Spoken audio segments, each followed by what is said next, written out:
राजकिशोर जी, आपने अपनी शर्तों से हमेशा काम किया है और उसका जिक्र भी आपने किया और कॉम्प्रोमाइज नहीं किया अपने प्रिंसिपल से, ये सबसे बड़ी बात है। लेकिन इसी के साथ, क्योंकि आपका इतना खूबसूरत सफर रहा है, राजनीतिक सफर, लेकिन अगर पिछले 9 सालों की मैं बात करूं तो ये जो बादल छाए हुए हैं, इसके पीछे की वजह क्या है? देखिए, इसके पीछे की वजह, अगली बार हमारी जो अगला चुनाव था, इसके पहले मेरी तबीयत बहुत खराब थी और तमाम हमारे राजेंद्र जी बैठे हमारे साथ विधायक थे।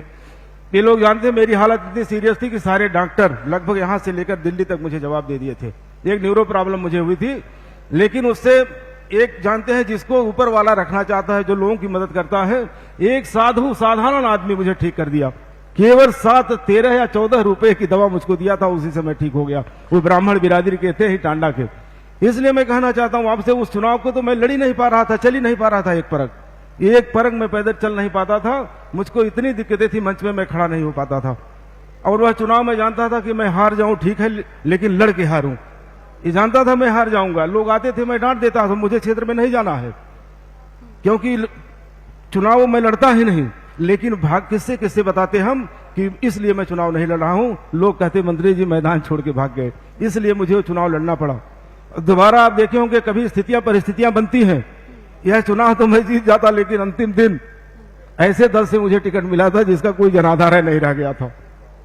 अंतिम दिन अगर मैं चाहता तो मैं भी दूसरी पार्टी से उस समय टिकट ले लेता और मुझे मिलता भी टिकट और मैं भी जीत जाता। इसलिए मैं आपसे कहना चाहता हूं, बात स्पष्ट है कि जिस पार्टी को आपने छोड़ा, उसके बाद वो पार्टी बस्ती में इतनी फल फूल नहीं पाई। इसके पीछे कहीं ना कहीं, क्योंकि आप जिस तरीके से काम करते थे, जो आपका ऑरा था, जिस तरीके से लोग आपको पसंद करते थे, और सबसे ज्यादा खास बात ये रही है कि लोगों के बीच आप मौजूद थे। भले ही किसी पार्टी से ना जुड़े रहे, लेकिन लोगों को जब जब जरूरत हुई तो आप मौजूद रहे। लेकिन आपके अब सपनों का बस्ती क्या है? देखिए, सपनों की बस्ती बनाने के लिए आप जानते होंगे, हजार नौजवान अगर आज रोजगार पाया है तो राजकिशोर सिंह की देन है। तमाम लोग नौकरियों में है तो राजकिशोर सिंह की देन है। आज बड़े बड़े जो काम करने वाले लोग हैं, जो बड़े बड़े बिजनेस मैन है जिले में, वो सब राजकिशोर सिंह की 80% देन है। 20% में सारे लोग काम किए होंगे। आप जब कहीं मूल्यांकन करेंगे गांव में जाके, तब पता चलेगा।